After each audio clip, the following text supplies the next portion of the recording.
Good morning, everybody. This is Jeff J. Brown, China Rising Radio Sinoland in Chiang Mai, and we're going to Macau today. Macau stock market plans are a direct result of the West's color revolution destruction in Hong Kong. Pictured above, St. Paul's Cathedral façade in Macau.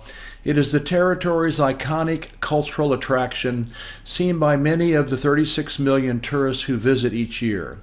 Expect a stock market to now be launched there in direct competition to next-door neighbor Hong Kong. Let's begin.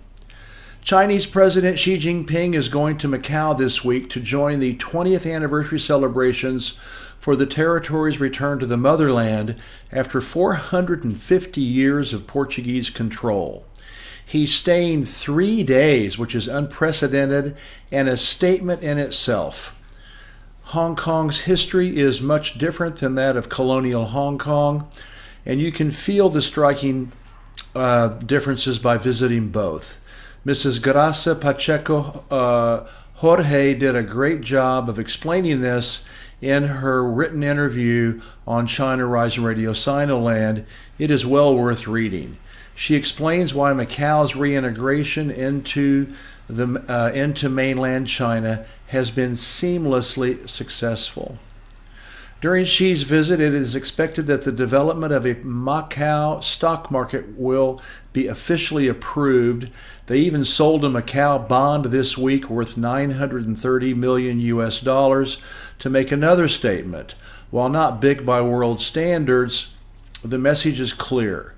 This is a direct result and an oblique riposte to the West's ongoing color revolution destruction of next-door Hong Kong, HK, something I have reported on extensively since it began in 2014.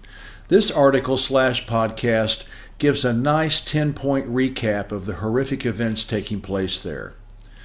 Hong Kong is still a British colony in all but name. This is part of a much bigger picture concerning Hong Kong's precarity. For years, Baba Beijing has been holding Shenzhen's and Guangzhou's airports back so as to not hurt Hong Kong's economy, which is critically dependent on short-stay tourists. Every year, 60 million visitors pass through for a few days of eating, shopping, and sightseeing. China has let Hong Kong keep air tickets cheap relative to nearby mainland Shenzhen and Guangzhou, not to mention letting HK have more and frequent regional and international destinations.